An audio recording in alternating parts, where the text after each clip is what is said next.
Hello and welcome to the VentureForth podcast. I'm your host, Joe Mahavudivani.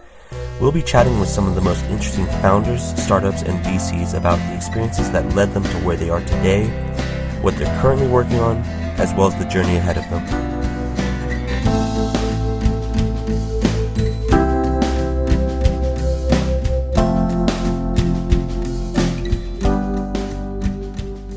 So on today's show, we've got my buddy Sam Parr, who's the co-founder and CEO of HustleCon Media, one of America's fastest growing media companies.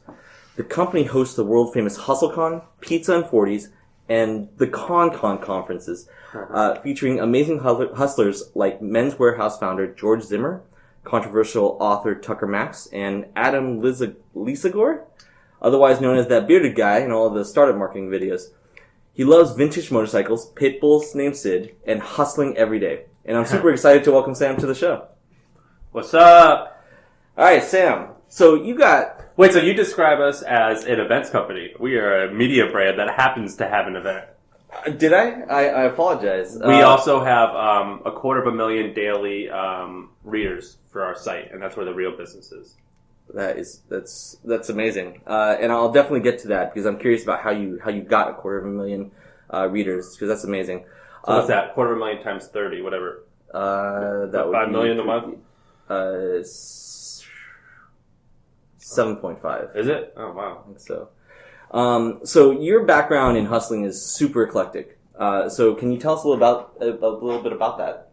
Okay, so I'm from Missouri, St. Louis, Missouri. I grew up there. When I was 18, I was pretty good at running, so I went to college on a track and field scholarship, a Division I track and field scholarship. And when I was in Nashville, I was an athlete for 2 years. I was always buying and selling shit on eBay. Like our school would give us, we would get like 5 or 6 pairs of free shoes a year, and I would just wear one all year and sell the other 5 on eBay. And so I kind of always worked for myself, kind of. And while I was in Nashville, I met a guy named Mike Wolf. He was the host of a TV show called American Pickers. I was walking my dog and I saw him on the street, and I liked him because I loved his show. And I asked him, I just got to know him and said hi and took a photo with him. And then I walked away and I called my mom and was like, I just met this guy and he's opened up a store here. My mom goes, what are you, an idiot? Go talk to him. Ask him if you could run the store. I was like, oh, shit, you're right. So I walked back and I eventually got a hold of him, and he asked me to run his store in Nashville. And this was at the time, the second most popular show on TV. And so he was kind of famous. And so through him, I met all these amazing people, and I learned what an entrepreneur was, because Mike was an entrepreneur. He owns the store, he owns the show, he's the producer of the show, and he gets paid. And I was like, damn, I guess I'm an entrepreneur. I've always done this for a long time. I mean, I have a job now, but I've always been making my own money besides this one job. Fuck, screw this job. I'm going to go and be like Mike and start my own business. And so, and in Nashville, where our store was, we would have like a line of like 1,000 people sitting outside the door, and they're all like rednecks, because this was like a redneck TV show. And so I was like, man, they're hungry, and all the restaurants around here are kind of fancy. So I ended up opening a hot dog stand, and called Southern Sam's, wieners as big as a baby's arm. And I hired some of my girlfriends, my friend Carly, and we basically had like beautiful women selling hot dogs to like rednecks, and it was awesome. It was amazing. And then I started an online liquor store called Moonshine Online, and that went really well. And I was like, wow, the internet is way easier to make money. And so I Googled, when I was a senior, like where are internet companies located? And like San Francisco came up on Wikipedia. So I was like, oh, that's interesting.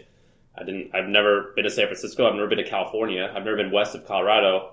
I guess that's where all the startups were. So this was in 2011. I heard about this company called Airbnb. And I emailed them, and I kind of hacked into their system a little bit. And I showed them that I did it. I emailed them. I go, hey, I just did this thing. And they're like, that's cool. Do you want to interview for a job here? I was like, yeah. And they go, you live in San Francisco, right? And I was like, yeah, I'll be there on Monday. And so this was like a few days before, and so I just flew out there and got this job interview, and they ended up giving me a job. And so I went back home that weekend and sold all my stuff, and me and my dog packed a bag up, and we flew out here to San Francisco. This was in summer of 2012. Wow, that's pretty early in Airbnb's history. Yeah, I discovered them in late in 2010. Or no, wait. I discovered them actually when I was they started in 2009? I discovered them when I was a sophomore. So I discovered them in 2009 or 2010 because of a popular runner in college. A guy in college who I knew who was a runner, he quit running to join this company. And I read about it in the message on the running message boards where all the nerds live, like myself. And I was like, this is cool. And he was the, 10th employee there. And that's how I heard about it. And so, yeah, it was early. Wow.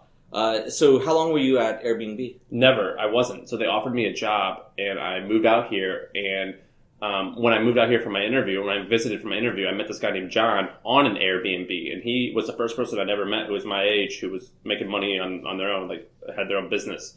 And he had this idea that he was about to start for a roommate matching company.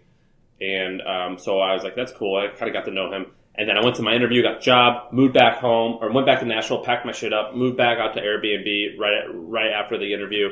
And the Sunday before I was supposed to start, I called John. I go, I'm not showing up tomorrow to work to Airbnb. I'm going to join you. Are you cool with that? Can I work for you? And eventually become, hopefully, I'll work for you for free. And if it goes well, I'll invest some money and we'll become partners. And that happened. So I never actually showed up to work at Airbnb. I signed the paperwork, but I never had my first day. That's amazing. It sounds like potentially an expensive decision. No. So I heard about them in 2009, 2010. This was in summer of 2012 when I finally contacted them. I would have been like the 200th employee, maybe. I don't know. I don't think there would have been. Maybe I would have been 300. But I don't think I would have made. I think I've made more money so far. Are you a technical person? No, I knew how to. I understand systems and how systems work, and I understand how to break into shit using basically just Googling something. But no, I don't know how to code or anything. I can barely log into WordPress. So tell me about Bunk SF and then eventually Apartment List. Yeah, so we started this roommate matching company. The original website was a Weebly website, and we just, like I said, I know how to hack shit. Basically, what I did was John built the website because he knew how to use Photoshop. And I realized that you can hack Craigslist. At the time, they allowed you to put an HTML button in there. And we basically, our premise was that there was an oversupply of people looking for a 1-bedroom apartment in an oversupply of 4-bedroom apartments. You know what I mean? Yep. And I was like, well, we should just connect that. Or wait, did I say that right? There's an oversupply. Oh yeah, I said that right. And so I was like, so we hollered at real estate agents who had 2, 3, 4, and 5-bedroom apartment places, and then I would call them and find a 4-bedroom that was $4,000, and I would put it on a Craigslist in the room shared section for $1,000. I said that it was a 4-bedroom, and we would get thousands of users. Then we'd throw this big old fat party where all 50 people who wanted to live in a 1-bedroom apartment in this neighborhood, an apartment that kind of looked like this. And they would meet each other and mix and mingle, and then afterwards they would team up and move into that apartment or a couple of the other ones that we had that were similar to that 4-bedroom. You know what I mean? Yep. And then we would charge them money for it. Sorry, did you rent out those apartments? Or? No, I didn't have money to do that. No, we just said we'll fill this, and we're not going to charge the landlord anything. In exchange, just give us exclusive access to it, and we'll fill it, and we're going to charge the person who's $300 for the person who lands an apartment. I see. So you kind of built a broker model that's kind of popular in New York here. Yeah, I didn't know that it was popular there, but yeah, it was. Interesting. And then so what happened after that? Yeah, so 10 months in, this company called Apartment List hollered at us, and they bought us. And when they bought us, they're like, "This is cool, an idea that you guys have." At the time, it was we were able to pay ourselves, but not much. But they're like, we'll buy you and give you a little bit of money, and we'll also give you engineers, and you could build this out the right way. And we did. So we turned it into the world's first roommate matching iPhone app. And this was Tinder, I think, was only a couple months old at the time, and so we just kind of replicated Tinder, and it was like Tinder for roommates, basically. And you described Bunk as changing your life. How so? It was the first time I've ever legitimately teamed up with someone and tried to do things by the book. The acquisition was huge. It was okay. I got financially it was okay. I got, at the very least, I got a salary that I didn't deserve. But I learned from the guys from Apartment List, I learned how to, well, I guess I'm definitely still learning. Everyone would say I'm still learning for sure, but I kind of learned how to manage people and how to measure growth and how to inspire others. Granted, I'm still only okay, but yeah, I learned that. So you were only at Apartment List for a short time. Why did you end up leaving, and had you already completed your earnout? I was there for 1 year and 1 day. Wow. So I quit on the 1 day mark where I was, no, I did not complete my earnout. I only got a little bit of it, but I had to get out of there. It wasn't for me. So I left in May of 2014, and I was thinking of an idea to start next, and didn't know what to start next. And so I ended up hosting a conference because I was from Nashville, and that was like where all the live music was. And I liked live music, but I didn't know any live musicians out here. So I was like, I'm going to rent out a music venue, and I'll put speakers in there, like talks, and we'll make it like a tech conference, but we'll make it feel like a concert. And that's what I did. And we called it HustleCon. That was in, my last day of work was in May of 2014. I hosted the event in August of 2014. I was a volunteer at that one. That was a great show. That was fun. And then so from HustleCon to Hustle. Yeah, so after the first HustleCon, it was really profitable. I made like $60,000 in like 4 weeks. Profit. And I was like, God damn, I did not think that was going to happen. I thought this was going to lose money. I did not think this was going to be meaningful at all. So I sat on it. I didn't do anything. I went on a motorcycle trip. I drove my motorcycle across the country and just reflected for like 3 months. And then in January, I emailed my partner, John, who he was the guy who came up with the idea for the roommate matching thing and let me work with him. I said, John, I don't know what we have here, but at the very least, we could pay ourselves a couple $100K a year if we really wanted to and run these conferences. I want to go bigger. I don't know what, if we can, but there's at least something here. Do you want to come and be partners with me? And he did. And then we did another event that spring. And that was 4 times bigger. You had about 400 people at the first one? 600 I had about 360 people at the first one. I had about 400 people the second one, but the revenue was 4 times. Wow. Or 3 times. It was a lot more. And the same cost. It was way more profitable. And we did it, and we're like, damn, it happened again. We didn't think it was going to be this big, but it worked out well. And we didn't work that hard. We only worked for 80 days. And we did really well. And we did that, and we're like, okay, something's definitely here. And I read some stat that the average viewer of a CNN and Fox News person was, I believe it was 67 years old. And I was like, holy shit, that is crazy. The average age. That means that a lot of people are in their 70s and 80s. And I was like, that sounds crazy to me. And then I saw that Vice had raised money at a $10 billion valuation. And the way that HustleCon got popular was we created tons of content. We didn't spend a dime on advertising. We just created content. And I was like, conferences are cool, but it really only impacts a couple hundred people or 1,000 people who show up. What if we went hard on this content thing? I think there's a need, and it can be a big business as proven by Vice. And that's what we did. So in July of that year, July of 2015, we raised a little bit of money from some of the speakers of the conference, because they're all entrepreneurs and investors and shit like that. And we launched. And the idea was that we wanted to be an alternative to the Wall Street Journal. And we launched The Hustle as a blog. It was simply a blog where we would do crazy experiments, take drugs and talk about what it felt like and how it impacted our happiness and productivity. We would write about news. We would write about anything that we thought that we would want to read. Basically a young, aspirational, mostly male business person. So what does the hustle mean to you? As a brand? I guess the word hustle. That's an interesting question. It's a really simple definition, which is just relentless hard work. Is how I mean it. That's what I think it is. Our parents think it's something different. Just Hustler magazine or Hustle means to steal, but hustle now is just grinding. Right. It's relentless persistence and hard work. And so you mentioned that you raised money for the hustle. Was that difficult to do, especially being a media company? No. When we first launched, we raised $320,000. We had already had like $300,000 in the bank from our events, and everyone who invested had attended a conference. And so pretty much the consensus was like, I kind of see a need for this.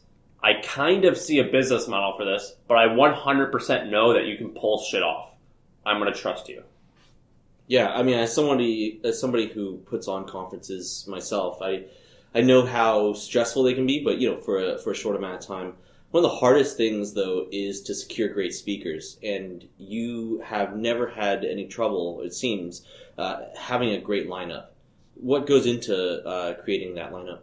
Yeah, so it all comes down to the same thing, which is the power of the written word. It's a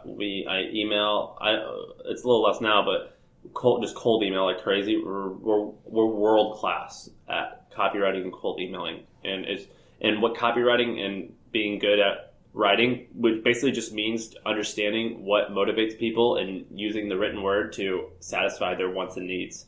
And so that's how we did it. The way that I hacked into Airbnb, the story I was telling you earlier, is because I built a system that allowed us to find anyone's email. Now that's normal, but back then that was not normal. Now there's so many plugins that do that. Back then I was one of the few who had done it. And so I'd always been like getting in touch with people. And then I learned how to do copywriting, and it became way easier. So in terms of growth, I'm a big fan of the newsletter, and I read it every day. It's on my list, on a short list of things I read before 10 a.m. And so how many subscribers do you have now? How did you build that audience? And how hard is it to keep those readers engaged? Yeah, so we launched as a blog in August of 15. In April 2016, we changed to an email, a daily email. And so that's been, how many months has it been since April? 10 months? Right now we have 250,000 subscribers, so we have 250,000 daily users. Up until last week, we hadn't spent a dime on marketing.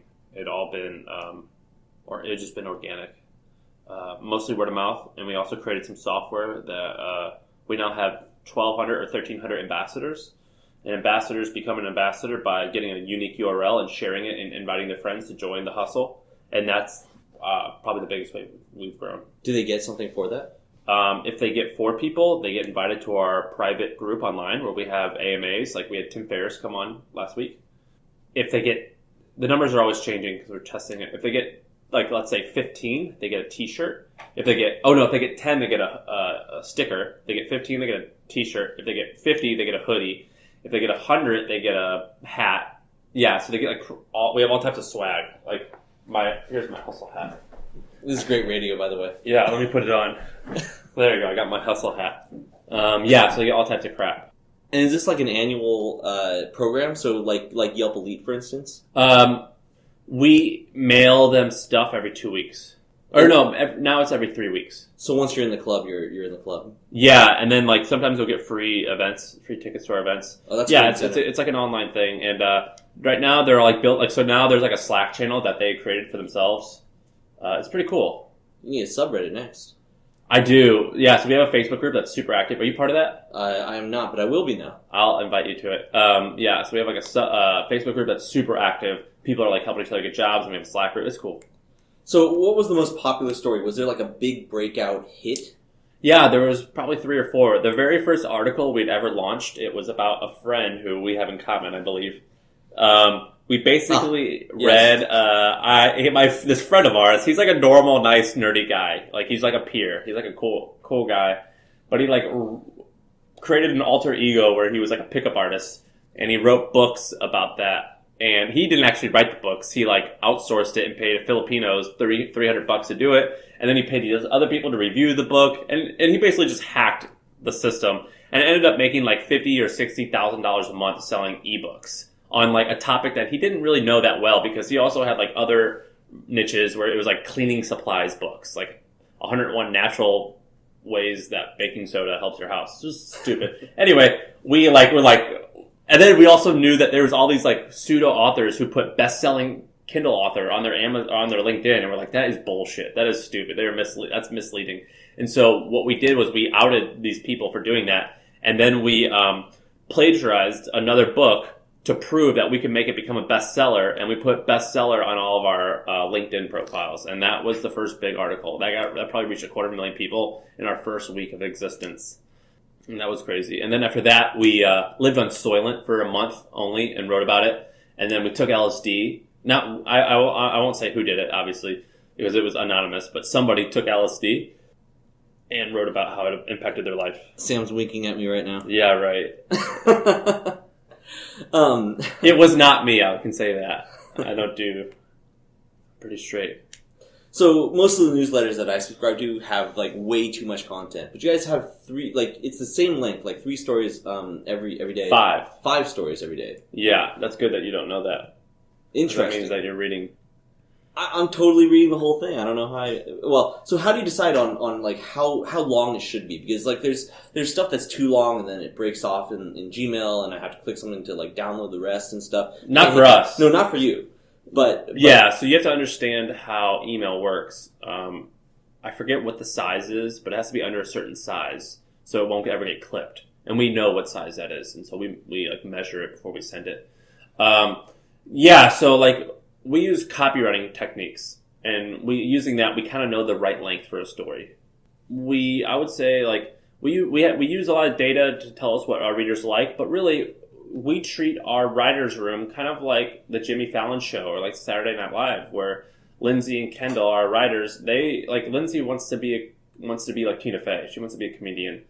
And Kendall's hilarious too, and they just shoot the shit, and they like talk about the news, and they talk about what they think their friends would like, and it's really organic. We just hire really talented people. So let's go back to the biohacking for a minute. You mentioned that you had some popular stories, including living off of Soylent and then microdosing LSD. Have you ever biohacked yourself? Well, not in the way that you're asking. Probably, I don't drink alcohol.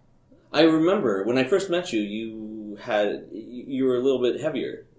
Yeah, I was a lot fatter and I was way wilder and I got in trouble all the time and I was crazy and I quit drinking alcohol and that's a biohack, I guess. Not the one you're looking for, but yeah, that counts. And that was like life changing. So that's kind of a biohack, right? But since then, I don't do any substances. None. I don't even drink caffeine really. I'll drink Diet Coke every once in a while, but really don't drink caffeine. Where do you get your energy from? It's just life, man. Yeah, I don't. I like to live. I don't know. Interesting. That's awesome. I never understood that. Like, what do you mean? We're like, it just feels good to be alive. I don't totally. So I think like I sleep well. And that helps a lot. I think that helps a lot. I think as long as I've known you and actually pretty much every entrepreneur and investor I've ever talked to, for the most part, has what I would call like a motor. They are always hustling and they're always thinking about something and working on something. It's never like the brain is never really on idle. I haven't sat down and watched TV in 10 years. That's amazing, right? Because that takes up so much time and brain space, and just even thinking about following a show. I mean, I think I just can't do it. Up until I started dating Sarah, my girlfriend Sarah, we're together, but before I met her, I hadn't been to a movie in 10 years. Oh, wow. I just can't sit. I hate it. I can't sit still. Wow. You know how to have fun. Well, but you still know how to have fun. Yeah, I like to go outside. I like to ride motorcycles. I just can't sit and not fidget or just not for me. Right. Yeah, I mean, I'm in your office now. We're in the original Craigslist office. Yeah, Zappos too. Zappos was here? Down below. Wow. And so, your company seems like a super fun place to work, and you're hiring, if I'm not mistaken. What's the company culture like, and what kind of hustle do you look for in a new team member?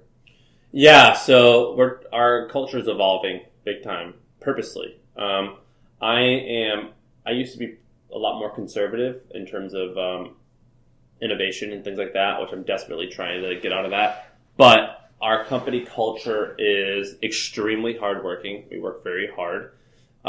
We definitely... Can I cuss? Please. We're very... You've been doing it all podcasts. We're very, we always say, fuck them. We say it all the time. We we hate doing things how other people do them. So we have a very like a fuck you attitude all the time. We always just say fuck the police, not actually the police, but that like NWA spirit of like we're rebellious. We're extremely disciplined. Like if someone says an idea and they want to do something, and if you ask them why and they don't have a good answer, then they'll get destroyed. We don't suffer fools lightly. Right. The right way? I think that's probably a peeve of yours, just kind of personally, right? Yeah, I can't stand that. If someone says like, "Let's do something," and go, "Why?" I'm like, "Well, I don't know. I don't know." And it's like, why are you going to say that? Don't say that if you don't know. And it's okay to say like, "I think it's a good idea because I have a feeling it'll work," or because it sounds cool, or this is something I would like. You don't always have to have it backed by data. But if someone cannot stand up for their opinion and explain why they're going to do something with something, we do not respect that person. And that is part of our culture, right or wrong. But it's very it's just driven by that big time. Right. So, as somebody running a media company, what are your thoughts on this fake news? And is it as big an issue as it's being reported? It's a huge issue. So, the context behind here is you have to understand how media works. So, basically, in the 1970s and 80s, even before that, but 70s and 80s, when CNN started going in the late 80s, you had these pipes, right? And it was like satellite or cable, and everyone watched it. So they didn't have to worry about tricking you into watching something. They just had to create quality stuff, and hopefully it would catch your attention and you watch. And then the internet came, and so people started realizing that like newspapers and stuff like that were outdated, and they didn't have to hire they could just hire anyone who could write. And that kind of changed things a little bit, but it actually changed things for the better, I think, because newspapers were sluggish. Then Facebook came about. And people were like, okay, I can get all this traffic on Facebook. I'm going to rely on Facebook now to get all this traffic. And that was well for a little while, too. Then Facebook started turning back the dial and preventing media companies who had, let's say you had 1 million likes on Facebook. When Facebook's first launched, you could reach 50% of your audience. Mm-hmm. They've turned back their dial. At this point, I don't know what it is, like 8%. So you have 1 million likes and you can't reach your audience. So what are you going to do? You're going to figure out what can I do to trick them to click this button and view my article. So then they're like, well, let's just try a little shocking headline. And they're like, oh, that worked really well. Let's only do that, and let's only have shocking photos. And who gives a shit about what the article says as long as we just get them to click? And that's where we are now. And you have writers who are incentivized because they have to hit 1 million monthly page views. So they have to write 10 articles a day and get X amount of page views per article. And the only way to do that is to write shit or to get lucky and hope that something goes viral. And it's just it's incentivized people to create the worst stuff ever. Right. So now people are negatively conditioned to just create crap. And consumers, have the best bullshit detector ever. I mean, like my generation, but also more so people one generation below me, the people who are, well, let's see, I'm 27, so people who are like 8. You're a millennial. Yeah. What's that before that and after that? Gen X. Gen X. Whoever they are, the 20s and down, 18 down, like my generation and down, they've got the best bullshit detector on earth. Really good bullshit detector because they grew up with the internet. Sorry, that would be, I think, millennials, then Gen Z. Gen Z, that's right. So Gen Z and millennials. So let's say 32, 35 years and younger. You grew up with electronics, you grew up with the internet. Your bullshit detector is so freaking good right now. And everyone knows this. They see you can't wait till you see this or the top 10. Right. And they're not going to click it anymore. So yeah, and that's why Facebook's pulling back their reach because they don't want people to consume this stuff that they know is shit. Right. So how can Mark Zuckerberg combat this fake news? If you were Mark Zuckerberg, what would you do? If I were Zuckerberg, I would realize that publishers have built massive businesses on the back of Facebook, and they're screwed. They're 100% screwed. There's going to be a bloodbath in the media world in the next 2 years. These businesses they've raised hundreds of millions, billions of dollars on the back of it. So they're screwed. If I were Mark Zuckerberg, I'd be extremely afraid that a lot of businesses, including mine, are going to not rely on Facebook for traffic. And he should be very scared. So the way to fix that is to be more friendly towards publishers and allow them to reach their audiences in a way that's fair. Otherwise, people like me, I don't give a shit about Facebook, to be honest. Go look at our Facebook page. We got 50,000 likes. That means that's nothing. So he needs to realize that the new publishers aren't going to rely on that anymore. I mean, hell, there's whole businesses built on YouTube or Snapchat, Instagram, which is a Facebook property. But you know what I mean? Like, people are like afraid of Facebook. Right. I mean, similarly with Google, when Google changes their algorithm, traffic plummets. I think Jason Calacanis went through this with... he went out of business. Yeah, I think it was with Mahalo. Yeah. Yeah, so I mean, I think like a lot of the publishers, right, are really scared, and I think maybe the only way to do that is to kind of turn back the clock and now continue to produce great content as you are. Yeah, the only issue is distribution. So you have to have a lot of eyeballs. Right. You have to have attention in order to make a media business work. But owning the email helps a lot with that. That is our pipeline, yeah. So we say that our email is our pirate ship, and every email is just a little bit of wind in our sails. And eventually, like the Netflixes and all these other there's so many other new content distribution forms that I think will be better than Facebook. Facebook's trying though, but they have to shape it up. I'd like to wrap this up and, ask you a couple of quick fire questions. First thing that comes to your mind, you can share. So you used to host a book club called the Anti-MBA. Yeah. I think that may be where we met after the, continue to keep in touch anyway, at least at the Anti-MBA. That was popular. It got popular, yeah. What are you currently reading, and what is on your recommended reading list? My recommended reading list, I always suggest 2 books. I give them away all the time. The first is Titan by John Rockefeller, my favorite book of all time, life-changing. The second one is The Adweek Guide to Copywriting. I love that one. I took a small hiatus from reading over the past 6 months. I wanted to see how it was going to impact how I felt. I just started rereading Richard Branson's biography because his brand is something that we're trying to do. So I'm reading that right now. It's called Losing My Virginity. Yeah, that's it. Richard Branson biography. And so, besides the hustle, what newsletters do you read daily? None. All right, we'll cut that one out. No, you can keep that in there. None. I read ours. I've actually quit reading a lot of news sources. I think ours is the best. It takes a lot of time to go through these newsletters every day. Trust me. I like Chubby's. Chubby Shorts has a funny one. I read theirs whenever it comes out, but it's not every day. So what was the last thing you taught yourself to do? I had an oil leak on my motorcycle, so I took apart the engine and put it back together. I did that this weekend, and I taught myself how to do that. That's extremely handy. The internet is an amazing place for information. I assume that's where you taught yourself to do. Or it's YouTube. The best. YouTube, yeah, it's the best. What do you collect, if anything, and why?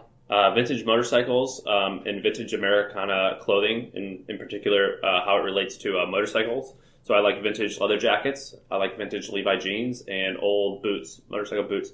I collect motorcycles because I hate riding in cars. I'm pretty claustrophobic, and motorcycles is the only way I feel good.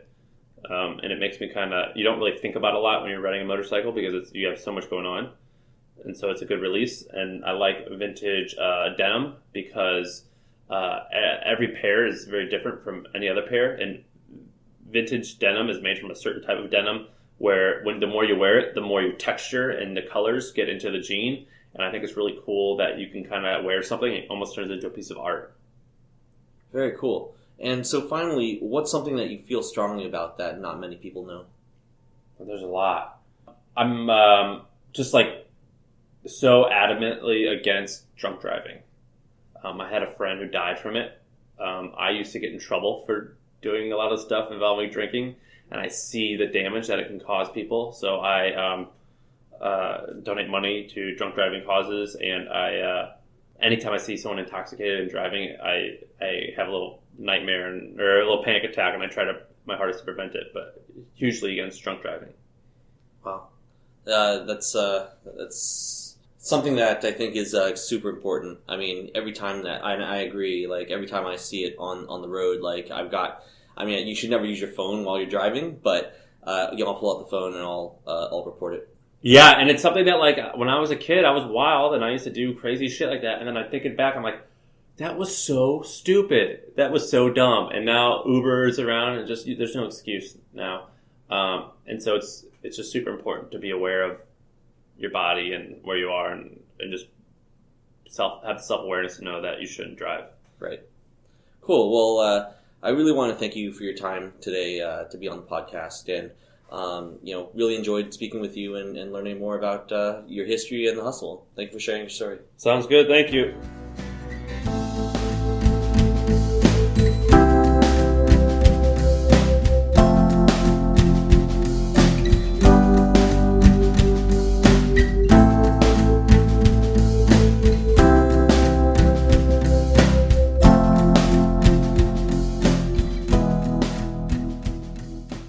You can follow Sam on Twitter at the Sam Parr, and you can learn more about and subscribe to The Hustle at thehustle.co. If you enjoyed today's show, please subscribe to the VentureForth podcast on iTunes, Google Play Music, Stitcher, or SoundCloud. You can also follow at VentureForth Pod on Twitter for our latest updates. As always, I'm your host, Joe Mahavutivani, and thank you for listening to the VentureForth podcast.